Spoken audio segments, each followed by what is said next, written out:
All right, there we go. Hey, everybody, it's Jeremiah Taylor here, VP of Real Estate and Mortgage here at Ojo Labs. Welcome to our September Masterclass. We've got an amazing speaker for you today. We have over 700 people registered for this webinar today. So, Tim, kudos to you, man. You draw a huge crowd. Oh, hey. I don't know if it was me. It was Ojo.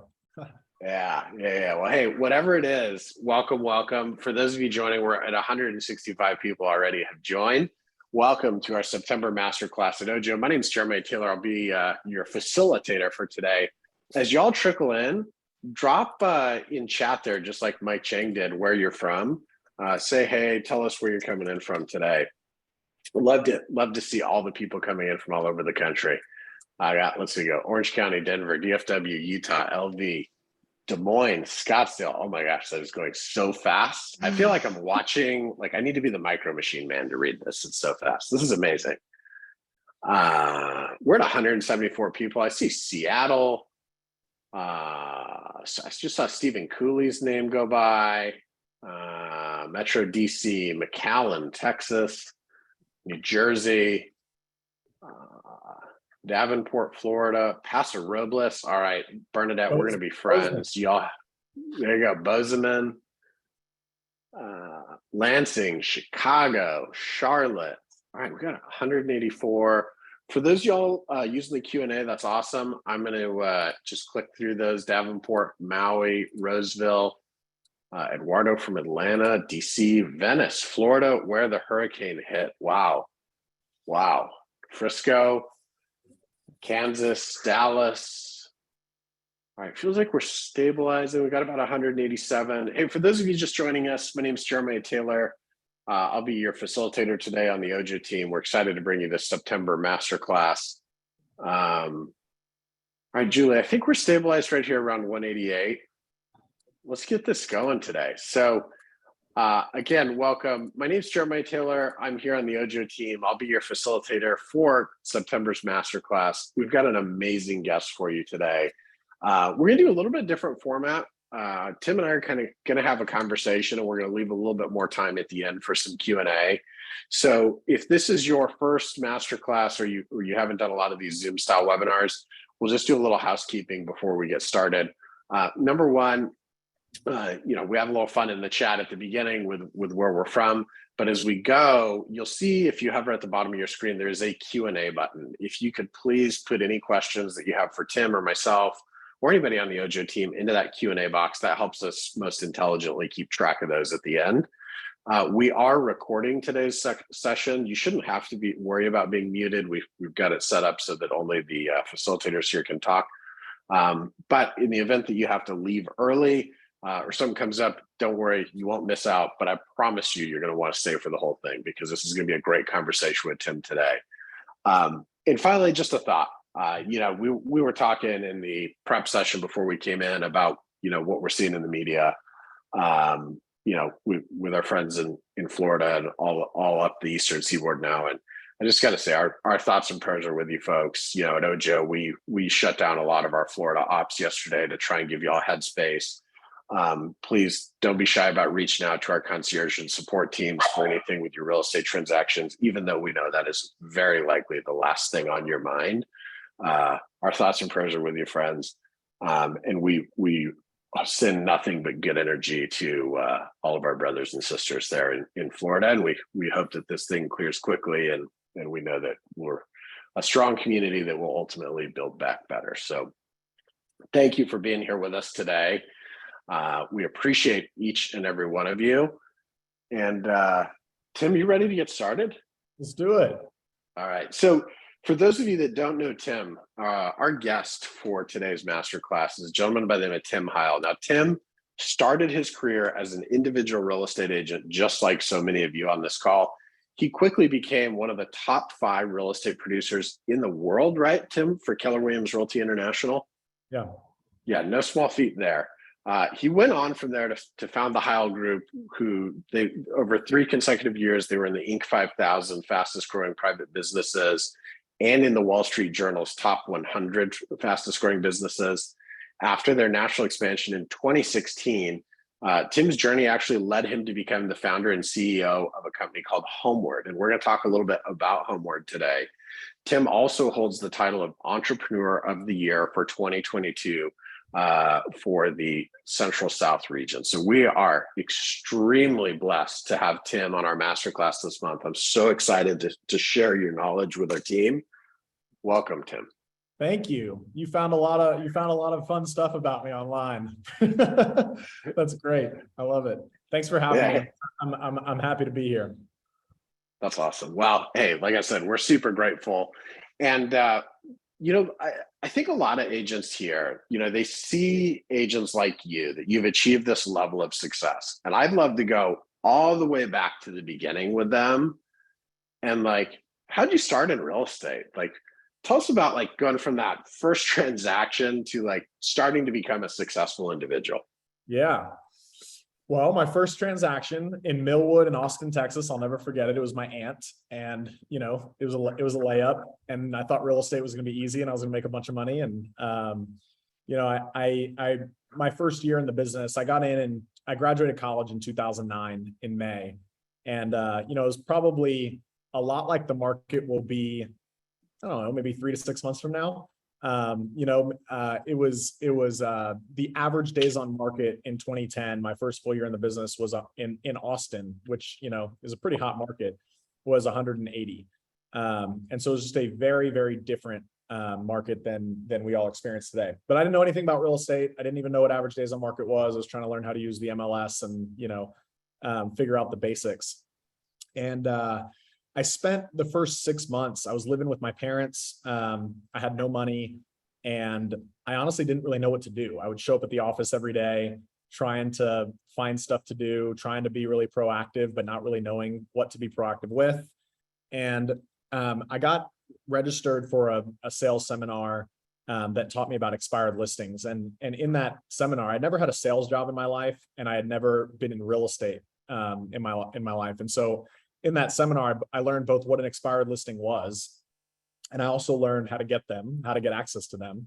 And I also learned that, probably the biggest takeaway in that seminar is that sales is just like a basic math equation. And if you figure out what the variables are and how they correlate to each other, you can sort of predict the success. You can kind of set a goal, work your way backwards. Everybody on this call is probably very familiar with that at this point, but when it clicked for me that, if I wanted to make $100,000, that I needed to sell, I think it was like 15 houses. And so that, if it was like a house a month or a little over a house a month, how many appointments would I need to get? How many leads would I need to have to get an appointment? How many people would I have to talk to create that many amount of leads? How many phone calls did I have to make to talk to that many people? And I worked my way backwards. I created a basic formula. And I told myself, as long as I talk to this amount of people per day, I'll make $100,000. And so I did. So I sat down, I started cranking at it, and I did not make $100,000. I think my first year, I think I don't know what the exact numbers were anymore, but I definitely fell short.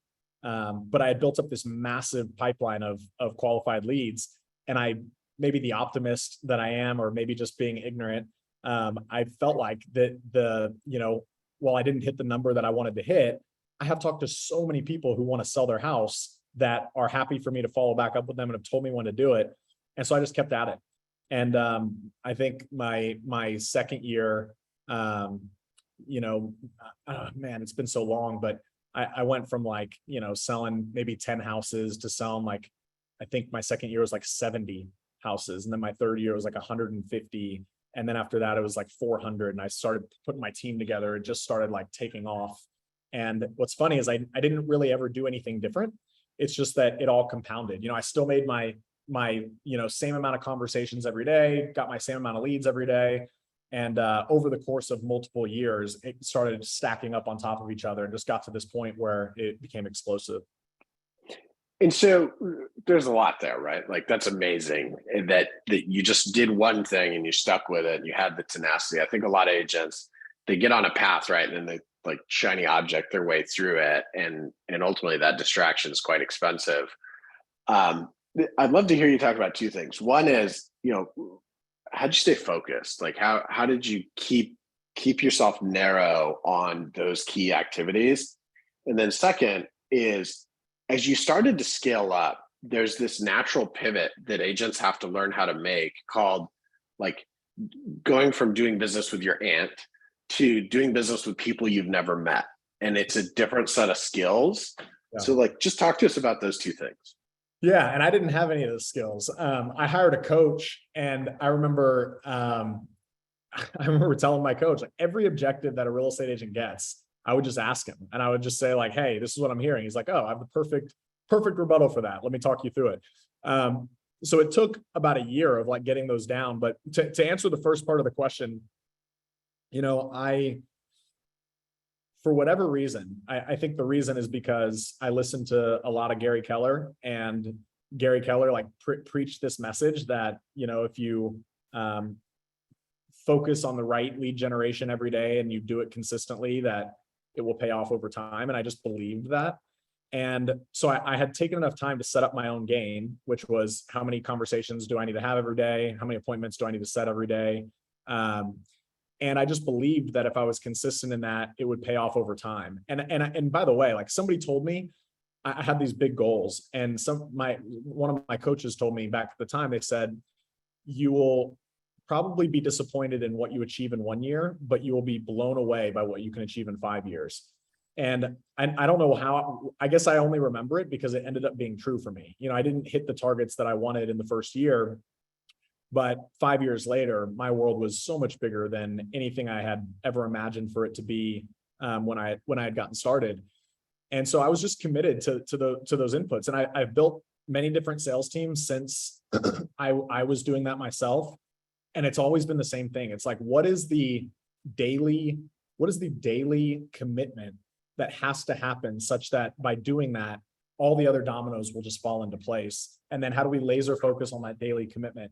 And the challenge as a real estate agent is our jobs are broad. We're doing we got to make offers, show houses, go to inspections, go to closings, call past clients. Like, there's like so many different things. And I was not always the best at all of those things. What I was the best at was having the same amount of conversations every single day without fail. I drew like a very bright line for myself. And it was just like, I will not complete my day of work until I do that. And it was just like a total commitment. Like, if you're into fitness, or if you're into like eating healthy or whatever, it's the same thing. It's just like, when you make a total commitment to something, it's not a little bit of this or a little bit of that. Like, right now I'm trying to lose weight. So I've like completely cut out bread, because bread and chips are like something that's like really bad for me. And I've dropped 15 pounds in like no time. And I had been stagnant at this weight that I was unhappy about for a long time. But just like drawing that bright line and like absolute commitment to it, and doing that over a consistent period, over a period of time, it starts to drive results. And you can watch those results. They don't show up on day one, but you can start to watch them. And for me, I think the thing that kept me going was that the results did start to come, and then they constantly got better, and they got better, and they got better. And I started to realize that I don't have to improve my daily commitment to improve my results in an unlimited way. If I just keep my daily commitment, the results will continue going up and to the right. So that's what it was. Like, people at my office thought I was a weirdo. I wasn't out and about doing the typical things a real estate agent does. And I started hiring people as soon as I could possibly afford it, because I knew that if I distracted myself with all of the things that are required from a real estate agent, that I would not be able to be consistent. And so, I made some early moves. I hired an assistant in 2011, I think. So like right after my first full year, hired him part-time. I couldn't afford a full-time assistant. Hired somebody from within my office because, I got somebody who knew real estate, who wasn't making a ton of money, but who was he was already on commission. So he was willing to take some level of guaranteed pay. So it was like an easy way to make a first hire. And I basically offloaded all of the administrative things that weren't like super high priority, non-client communications and non-lead generation. And that just kept me streamlined. And then I was able to turn that into full-time. And then I hired a second assistant, and that person became a client communications person. And so now I had sort of back office and client communications, and it allowed me to continue hammering that nail on the thing that was most important. And the money kept showing up. So then the third thing I did was I hired somebody to go show houses. The year I did 70 sales, I think like 10 of them were buyers and like 60 of them were listings. And it was because I was leaving low hanging fruit all over the place. I wasn't even answering my sign calls or my, internet leads or anything. I was just hammering my one thing home. And I recognized that I was leaving opportunity on the table. So I hired somebody to show property. So that meant I could start answering sign calls because I would, I actually would have somebody that could service them.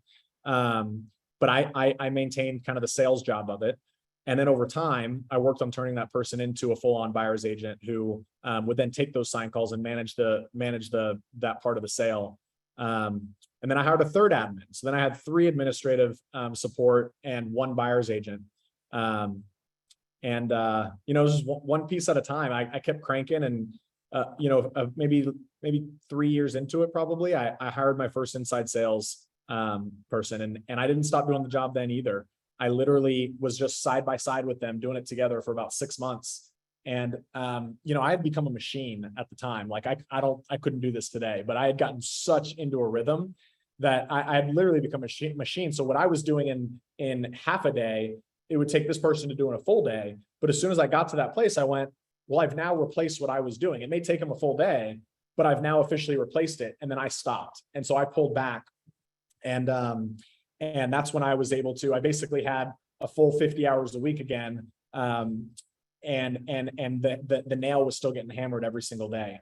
And then I got to start thinking like a business person. And that was when I got that time back, I was able to start actually going, okay, I'm no longer coming into the office every day, just thinking about this one thing and hammering it in. I now get to think about how do we turn this thing into a business? And that's when sort of my career started to shift. That's amazing. And so sort of just to play that back, you figured out early on that like I love how you said like you were hammering the nail, and that's just some number of conversations you were having every single day. Yeah. At my best, it was 100. At my worst, it was 20. But it was never less than 20. And so, and that's like, I have salespeople today that struggle to get, 10 in a full day. And it's, part of it's being really skilled and experienced. Part of it's having the right systems and tools. I look at it and I go, oh my gosh, we have totally set up some of our salespeople for failure by not giving them the right tools, the right data. I worked my way into it. When I first started, I was making 0 conversations a day, and I worked my way up to like 20 was the minimum. But I was able to get to this place of being a machine because I also, in the process, was building a system. And, I eventually had every day I had updated data. I basically had it automated. I had it scrubbed. I had it like, all the right pieces. I had the right system and tools and technology. I had the right process and how I would move leads down my funnel. It didn't happen overnight. It certainly took me time to get there. But yeah, it was just got to that place of like, there is a minimum standard here of effort. And I know that as long as we hit that minimum standard of effort, I know generally what's going to come down the funnel from there. If we can get better skilled, if we can get luckier, get better data, get higher quality leads, all these numbers can improve. But in a base, I know what minimum effort's going to get me, and I can build a business off of that. Yep. Now, one thing that I know may be different for you than from everybody else is like most people's path to success is not this like perfectly straight line. Yeah. And I think part of that is the mindset, right? Because when I listen to you talk, what I hear you talk about is like, it's just this really sequential build. In reality, I'll bet there was some like trouble along the way. And there were times when it didn't go well. It's like give people some insight. My wife told me the other day, we were laying in bed, and this year has been very challenging for me personally and in my career. And we were laying in bed and she just said, it is really hard to be married to you. I'm like, it's kind of rude. What does that mean? And she just said, she was kind of laughing, but she just said, every year there's a catastrophe. Every year there's like this like blow up, or like the world is ending. And so I'm happy to share any amount of them with you, but it has definitely been, every time there's been a success, there's been, a massive hurdle before it. My first one, my very first one was that first assistant I hired in 2011. He, one day I came into my office, he'd been with me for a couple of years. He was like my right hand, go-to. And, man, I walked in the office and there was just a note on my door, and I was like 23 years old. I was an idiot, but there was a note on my door, and I opened the note, and it was basically like his resignation, handwritten, and like telling me all the reasons why he would never work for me again and how terrible of a person I am. And it was like pretty much all true. Like it was like I wasn't like, didn't do anything like horrible, but I was just like, the way that I treated him and the way that I treated, it was just like if anything went wrong, it was like a freak out and like everybody's to blame. And like it was just like I was a terrible manager and leader. And with him leaving, like, I mean, he was like the stable force behind everything I was doing.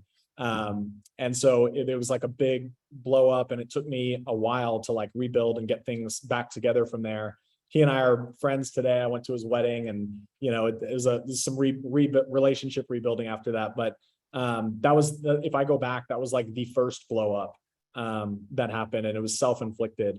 And I will tell you, just since starting Homeward, we don't need to fast forward all the way there now, but there's been, every year there's been a massive challenges. Yeah. And I think that's what I was looking to point out, right? Like people often look at those who have a lot of success, like you've obviously had a lot of success, and they say, well, it's because he got lucky, or it's because he's this, or it's because he's that. And the reality is, like, most people's stories are pretty similar, and it's more about your ability to overcome adversity, work through it, and persevere than it is to be lucky or anything else. And well, and that's the thing about like, a lot of real estate agents are very entrepreneurial. Maybe most successful real estate agents are very entrepreneurial in nature. And the thing about being entrepreneurial, it's like you have this discovery mindset. It's this learning based mindset, which is, it's why, it's why, the audience, the real estate agents that y'all are on here today, you're on to learn something. Most industries, most people are not like, listening to podcasts, reading books, trying to like figure out how to get to the next level. They're just kind of doing their job and going about their day to day. And the really cool thing about this industry is it encourages this learning based mindset. And yeah, I mean, you don't learn when things are going well. You pat yourself on the back and start thinking you're better than you are when things are going well. You learn when everything is a shit show, and you're trying to figure out how to like, pull it together and figure out, okay, we were succeeding in spite of all of these things. Now let's go in and figure out what the problems are with those things so we can fix them. And on the other side of fixing them, you now are smarter. You now are more successful. You now are like, one level better than you were before. And man, for 14 years, that has been my experience. Yeah, that's amazing. I love you sharing that. All right, I'm gonna like push the gas a little bit forward here. You talked about hiring ISAs and bringing on agents, and like there was this part of your journey where you went from being just like a great individual contributor to having to learn how to succeed through others. So like for those that are on this call and listening to that, and they're like in that part of the journey where, like I know on our team, I had the team blow up at least a half a dozen times. It's just part of life. Like what are some big tips or takeaways or insights that you could share with those that are trying to make that move from like, I like to call it going from quarterback to coach, right? It's like getting on the sidelines and causing the team that's on the field to perform without putting your hands on the ball. Yeah, that was hard for me. I had an identity crisis. I really did when I made that move, because you go from the thing that causes you to succeed is effort. When you're in the quarterback role, the thing that causes you to succeed is effort. It's like, can you work some extra hours? Can you make some extra phone calls? Can you, and when you move out of that role, effort only gets you so far. When you start trying to succeed through other people, for me personally, that is when I started my sort of like short temper and minimal patience started to really reveal themselves, because they worked for me when I was like in an individual producing role. They actually helped me to like push, because they were all directed at myself. But then when I couldn't hammer that nail in anymore, and it was somebody else that had to do it, I had to develop a whole different skill set. And that skill set, I mean, one is just like treating people kindly, that's not a skill set. That's just like of value. You know, that's just like a basic. But when things get tough and you know, pressure's on and you know, the ability to lead others, it requires something that I didn't have and I had to develop. And I'll just say, like, it starts with, it's being really thoughtful. It's being able to take a step back and plan and be able to like somewhat strategize as well and go, well, what is the thing that would have to happen? And you start to look over, you know, multiple months instead of multiple days or multiple weeks. You have to get so far ahead so that you can you know, you can kind of put together a game that others can understand and have an appreciation for, and that they know what they have to do every day.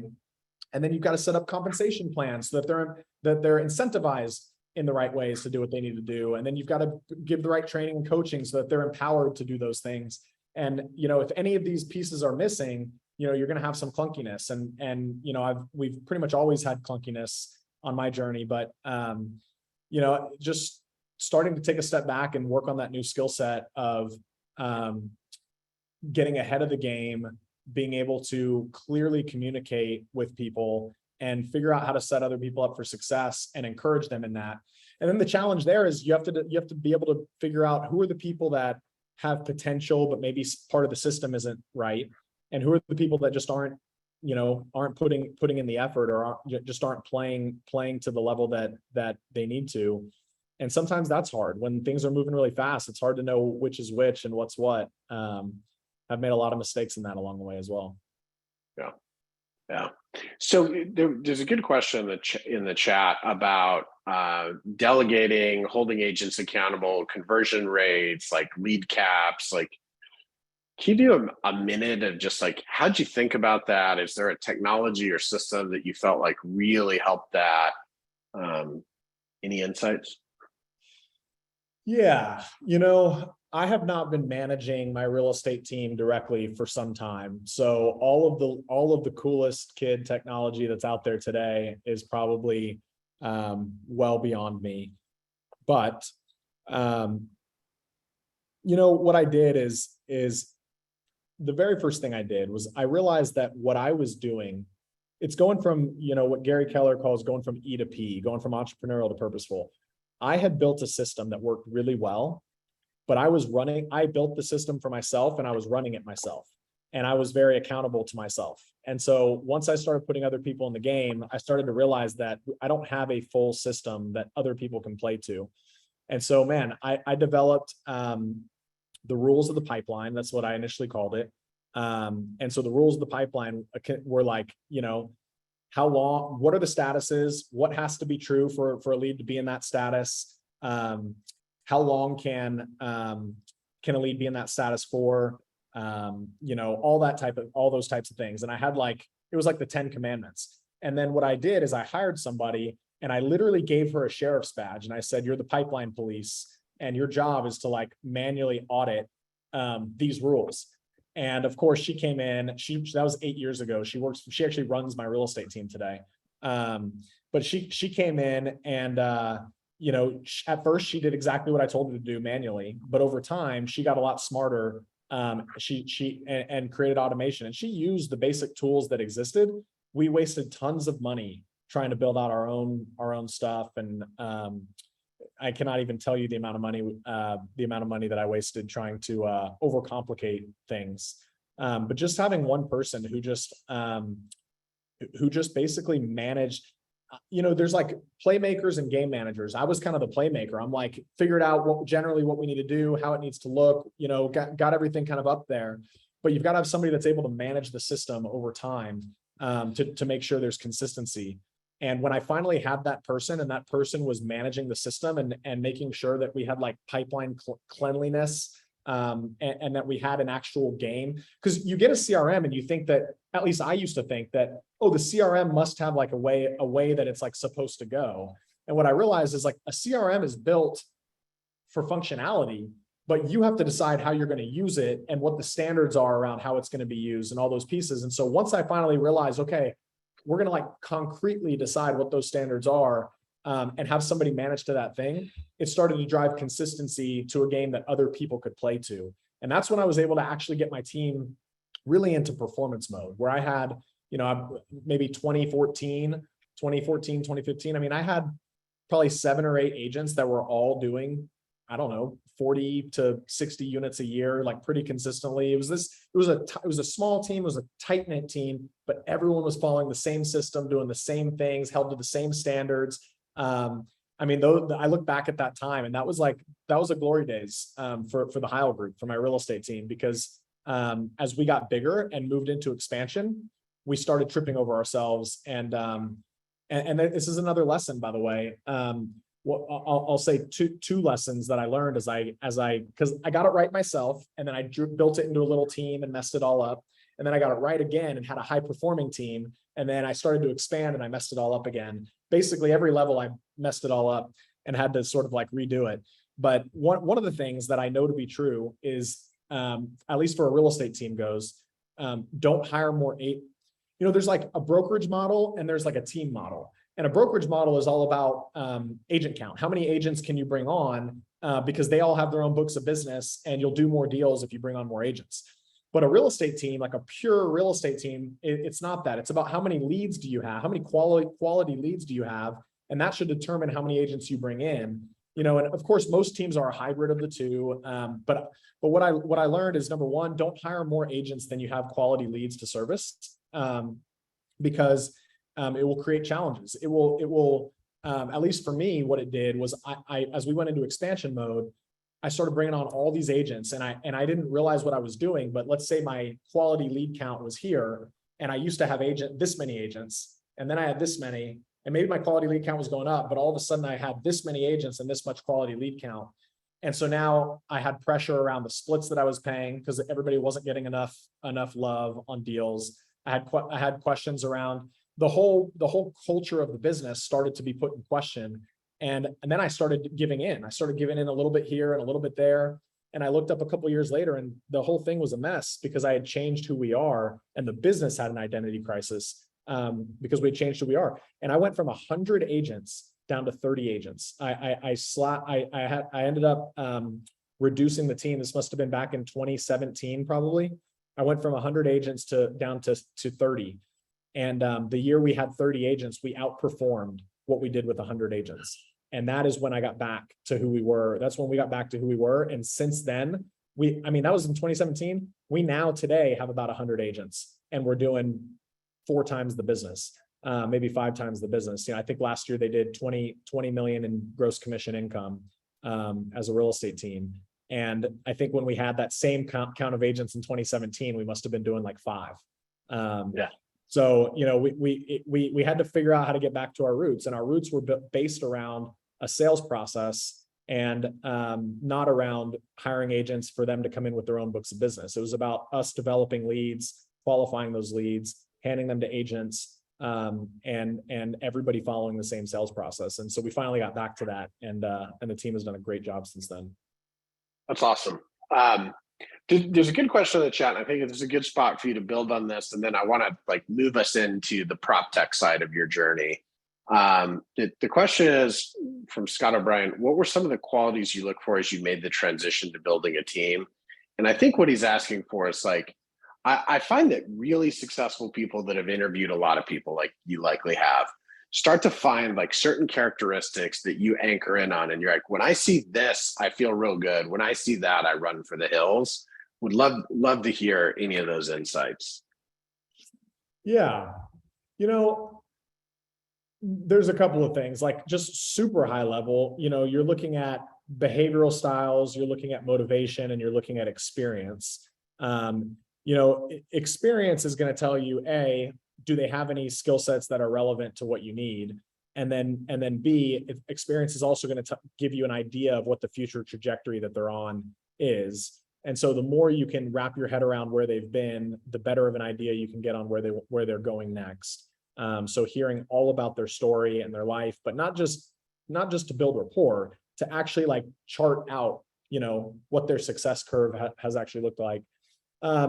Behavioral styles, man, I have learned that there are very specific behavioral styles that are going to do great in a hunting, in a hunting role versus a nurturing role versus, a servicing role. versus an administrative role.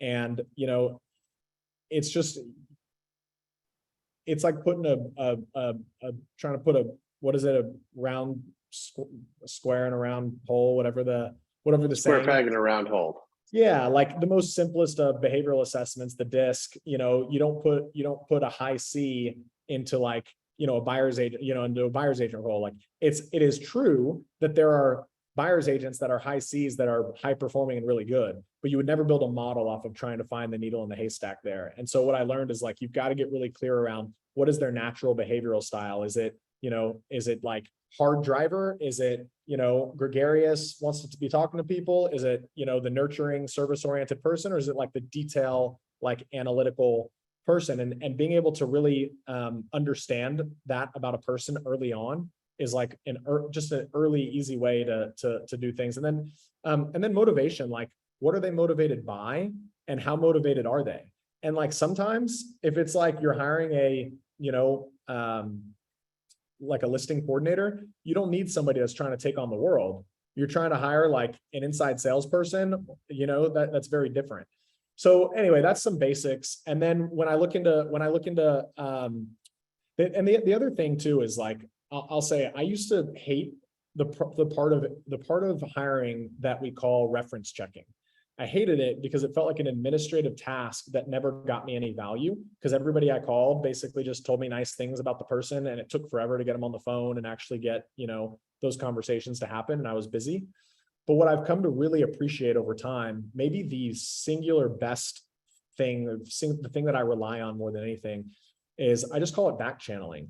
And it's like finding somebody who is believable, that knows the person well, in the context that I'm looking to hire them for, that I'm able to get in touch with on my own, completely separate of any kind of offering up by the candidate. And I'm able to get genuine, real feedback. And sometimes that's hard to do. Sometimes that's easy to do. But back channeling for me has saved me an ungodly amount of stress and money, by identifying reasons not to hire somebody early on in the process. And not back channeling, or not listening to back channels has also cost me a lot of money. And so like when you're like anchored to hiring somebody and then you like get a red flag, but you kind of like give excuses for the red flag because you're already like committed to hiring them.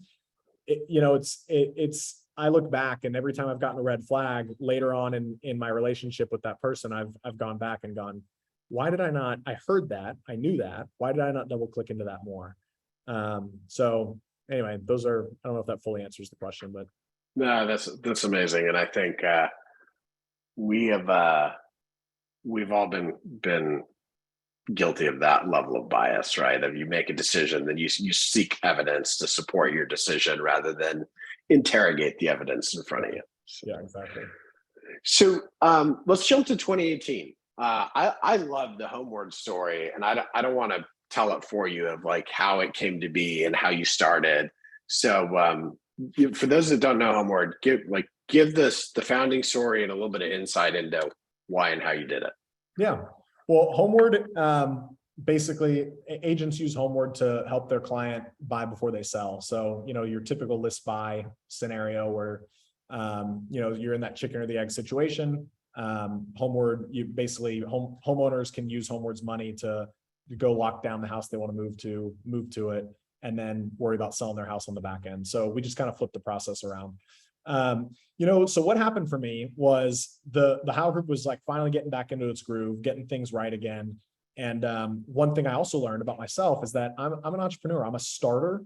I'm not as much of this is going to sound bad to say I'm not a finisher, but you know, I am a starter, and you know, the person that needs to just drive that sucker home.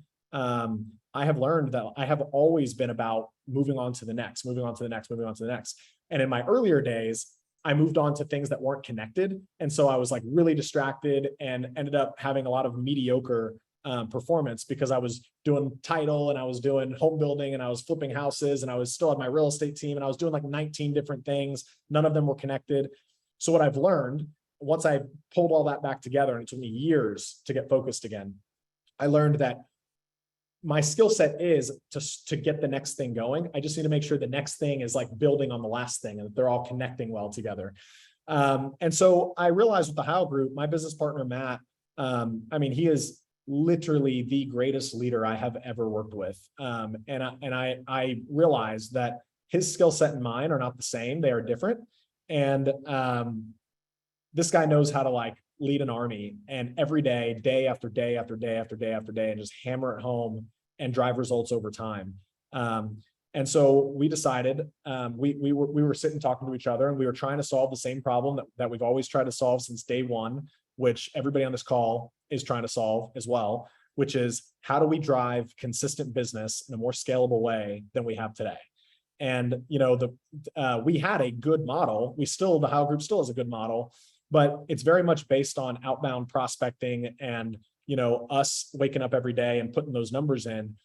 And we looked up and we saw Open Door, and we saw they are driving more homeowners to their website to give them their contact information, to have them set up an appointment to list their house or to come talk to them about selling their house than any real estate agent on the planet. How on earth are they doing this and doing it so well? And why are we not thinking smarter than we are today? And so this idea of like, what I realized about Open Door is that they had a unique value proposition that separated themselves from the crowd. All the real estate agents, we all sort of offer a version of the same thing, but Open Door came in with something very different. Click this button, get a cash offer on your house. We'll come in and buy it in the next couple of days, and you can be done. And that caused a stir, and people started going there. And we started asking the question, what problem could we solve such that by doing it, we could actually put a unique value proposition out into the world that would actually set ourselves up above the noise and have people reaching out to us versus us needing to go reach out to them. And so we decided Matt was going to run the business and just like keep cranking at the core. And I was going to go basically solve that problem. And that's how Homer birthed. We initially thought we were going to just do it for the Heyl Group, within the Heyl Group. And I learned a ton during the process. And one of the big learnings was that in order to do this right and to do this well, it's got to be a lot bigger than just what our real estate team can do here. Why don't we go figure out how to power the best real estate teams across the country to be able to do the same thing? And so the core, the impetus here was if we can create a calling card, right? Like I never called my past clients because I didn't have anything to talk to them about except for if they wanted to send me a referral. And I felt bad just calling them and asking them that all the time. But I always wished I had something of real value to call them and talk to them about, something that maybe when they were out at dinner, they might think is cool enough to talk about with their friends, and maybe it would stir up referrals.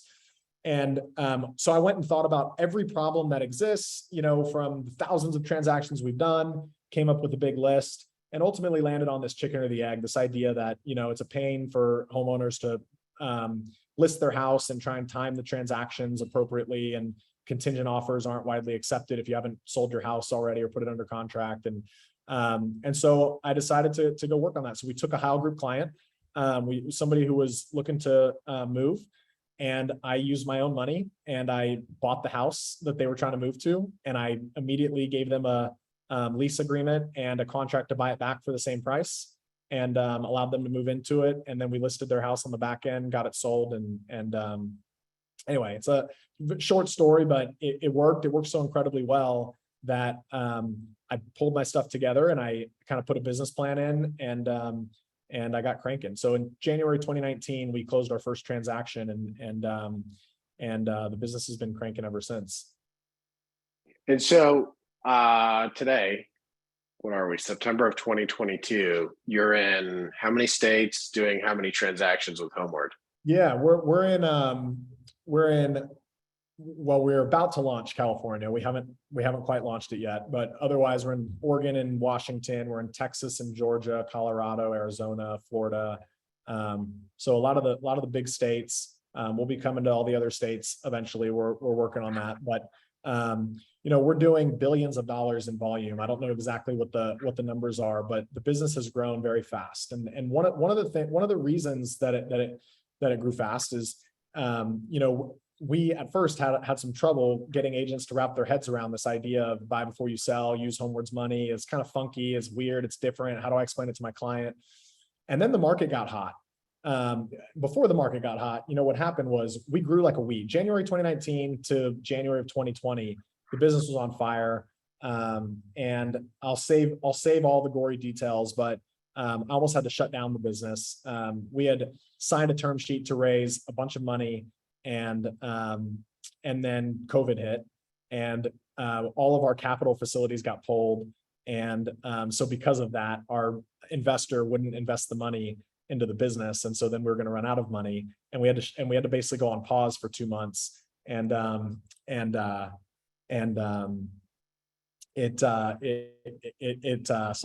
I'm getting distracted.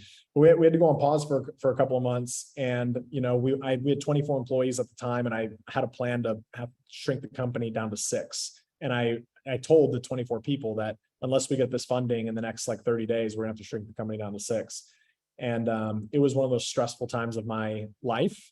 And by God's grace, we got the money at a hefty dilution for myself to be able to get it done. It was hard to stomach, but we were able to get it done and keep moving. And the housing market picked up, and it went on fire, and agents started using buy before you sell. And then all of a sudden the market got competitive, and there were multiple offers on like every single deal.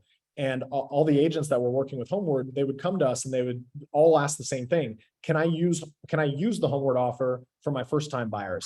And I hadn't even really realized that the way we had structured buy before you sell, just the basic nature of it, it was a cash offer that was being made. It was non-contingent. It was using our funds. So there was no contingencies associated with it. But we hadn't set up for first time buyers. We were only set up for existing homeowners. And so we worked feverishly at the end of 2020 to pull together a product that we could bring to market for first time buyers as well. And it took off, and agents started using Homeward as a cash offer for all their buyers, not just the buy before you sells, in 2021 and even at the start of 2022. And the business exploded. And then in the summer of 2022, not very many months ago, multiple offers ceased to exist in many parts of the country. And just like overnight, the demand, this like organic demand to have a cash offer, just like evaporated. And so, today Homeward has been going back to its basics of like buy before you sell is the core focus. And then we are partnered with teams where we do cash offers as a very proactive way to negotiate, get better terms, and all of that. But we've started working on new products now for sellers, to give sellers more certainty directly so that they can know exactly what they're going to be able to get for their home, get top dollar, not have to ditch it to an iBuyer, but have the same certainty levels. So we're excited to roll out things there.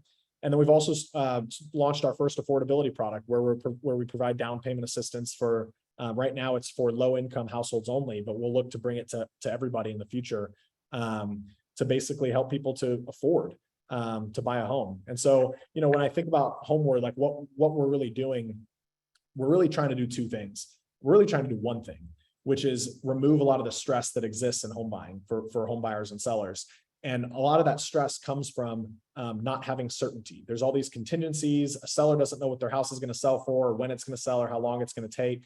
And if they do accept an offer, is that offer going to actually close? And a buyer, doesn't necessarily know how much they're going to get approved for, and they have a lot of the same uncertainties. And so the Homeward offer basically seeks to replace all these contingencies with guarantees all across the way, so that both sides know exactly what's going to happen on the front end, and Homeward can take on the risk to actually make this thing more smooth and more convenient. So the core use case continues to be buy before you sell, your typical list buy situation. But we're working on a lot of additional use cases now with the new market that we're moving into, and looking forward to partnering with more agents to get it out there. Yeah, I love that. And I think I'm going to take a couple steps back, because I think you did something really smart, right? You recognized the industry was changing, and you made a proactive decision to go get ahead of it. Like, you saw a need and you solved the problem, and you did it with a combination of technology and capital, right? That's what Google did to search, what, Facebook did to MySpace, et cetera. I think the key difference, though, which will address one of the questions in the chat, is that you're not disrupting agents. You're actually creating a tool to empower agents. Yeah. And it almost seems to me like Homeward's audience is agents, right? Yeah. I mean, it's exactly right. The other part that I didn't mention, but I will go ahead and say it, is that, you know, as I looked at Open Door and a lot of other, basically every other innovator that I was thinking was doing a really good job, came from outside the industry. And not only did they come from outside the industry, but they didn't have an appreciation level for the work that that we do as real estate agents. And it kind of pissed me off. And I just kind of, I remember sitting in a room with Matt and going, why can't we do it? We should be able to do, if they can come in here and do this, I don't understand why we couldn't do it. And innovation should come from people who understand it, who understand what's going on here, not necessarily just from folks who are trying to disrupt. I think disrupting the process, disrupting the problems that exist is good, but trying to figure out how to do it in a way that brings the people that are the best people across the industry together. And that is what we set out to do. And I think that, like, even to this day, you know, most people that are at Homeward are from the industry in some way, shape, or form. They're either agents or former agents, or, you know, come from mortgage or title. And we've really pulled together a really smart group. You know, we don't have agents ourselves, but we basically pulled together a group of people that come from the industry, that know it and have an appreciation for it. And we've designed our entire business around basically not monetizing real estate agent commissions so that agents can continue to monetize agent commissions. And we basically said, well, how do we monetize enough of these other things to where we don't have to charge the consumer a bunch of money, and we're able to go out and be partners hand in hand with the best real estate agents out there. That's awesome. So, you know, look, if you're an agent and you're listening to this and you're scratching your head a little bit, and you're like, buy before you sell, power buying, iBuying, like, what is this? Like, this is your sign. This is your wake up call. These things are the future. These are these, you know, in years to come, these will be as commonplace as title reports and mortgages. And you owe it to yourself to, you know, not just pay attention to, but learn how to utilize and weaponize these next gen technologies, these next gen offerings to create optionality for your buyers and sellers. So Tim, I want to get some commentary on the market, but before I do that, like, let's say an agent is interested in learning more about Homeward. How can they get hooked up with you guys? How can they get signed up to use Homeward? Yeah. Well, you can go if you go to the website and create a dashboard, you can, like, say that you're an agent, create an agent dashboard, and somebody on our team will reach out and have a one-to-one conversation with you. I will say that, you know, those states that we're in, you know, California, we're about to be in. So California, Oregon, Washington, Colorado, Arizona, Texas, Georgia, Florida. I'm probably missing one or two, but you know, if we're not in the state yet, we're not able to service yet. So that is unfortunate. We have a market expansion team that is cranking on that problem, so that we can get everywhere else. But yeah, if you just go create an agent dashboard, somebody from our team will literally give you a phone call, probably same day, and walk you through everything and answer all the questions. And I mean, that's literally, like, our whole goal at Homeward is to find great agents who basically want to be able to see. The thing is, like, the thing that's really bothered me a little bit, and Homeward has had a great run so far, but it's bothered me that agents have used Homeward mostly when they need it. They have a client who's like, finds a house, they want to get it, they can't get it, now they're in this bind, and then the agent's like, well, I heard about this Homeward thing, we could go use Homeward, and then it's like boom, boom, boom, and we're under contract. But what I want agents to do, what we do at the Heyl Group, is that our value proposition, and I think you can even, if you, Heyl Group's website, I think, is heylrealestate.com, but, like, our entire website and our entire marketing material and our scripts and our listing presentations and our buyer consultations, they're all centered around the fact that when you work with me, I'm going to turn you into a cash buyer, which means no contingencies, guaranteed close, and we're going to go get you better terms because you don't have any uncertainty for the seller. We're going to negotiate you the best terms possible. We use that to convert Zillow leads into appointments. We use that to convert, home showings into signed clients. We use that to convert listings into listing appointments into listings, or to convert phone calls into listing appointments. Our entire business has been structured around these value propositions that we help you buy before you sell, and we take away all of your contingencies so you can come in cash with more power than any other buyer, and it's going to put you in a better position. And it drives conversion for our business. Since we've been doing it, the Heyl Group went from 7 million GCI to 20 million GCI since we made that our value proposition in our business. It literally became our calling card when we talk to past clients, when we do all those things. And so I'm on a new mission personally with Homeward to go figure out, I can't do it with everybody because that's what I've been kind of like saying it and not everybody kind of puts it into practice. But what we've been doing is we've been thoughtfully getting in partnership with the best teams out there. And we have a partner team now that basically does exactly what we did at the Heyl Group, basically works with these teams to basically develop that so that they're able to use it across everything they're doing to drive business. And that's when it's a game changer. I mean, we have teams that are doing 15 or 20 transactions with Homeward, with the Homeward cash offer every month.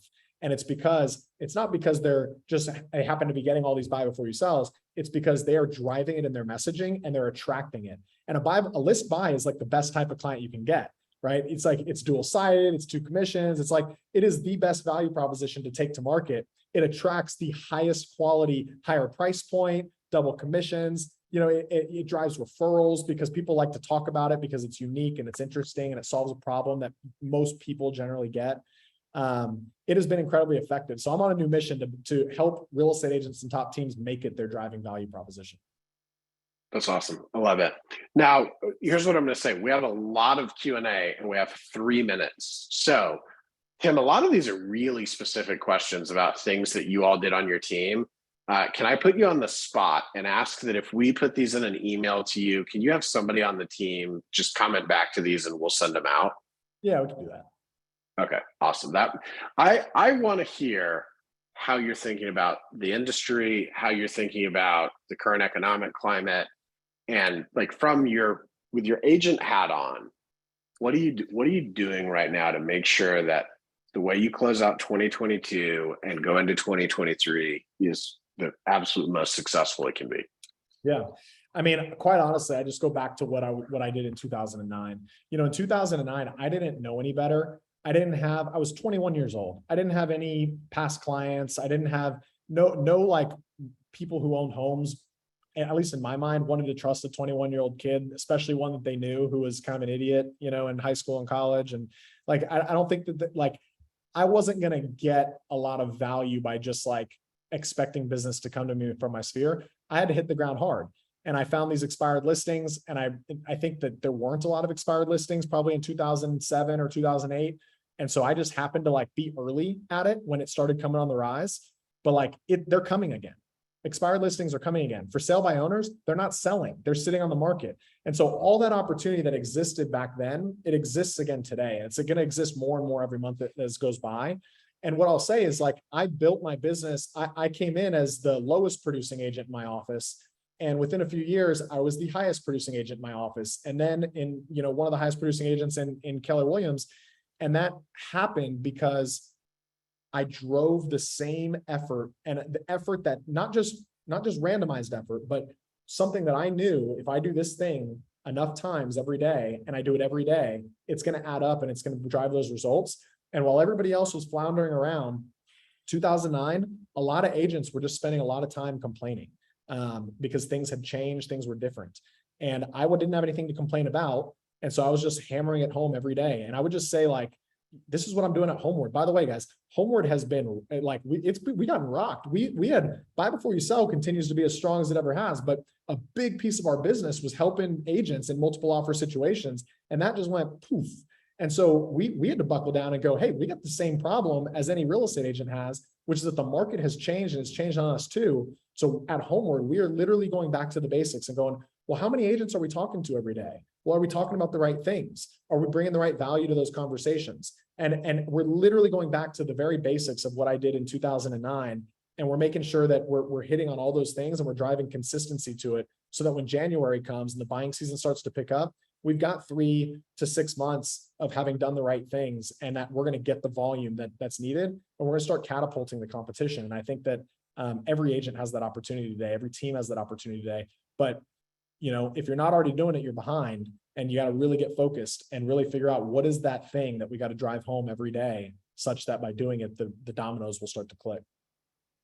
I love it. It's an amazing parting thought. For everybody that's on here, we had over 200 people at the peak.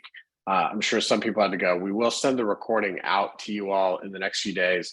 We'll also take down all of the questions around Tim's team. We'll also take all the homeward questions. Tim, I'm sure you'd love those homeward questions to have your team follow up with these agents individually. Yeah, absolutely.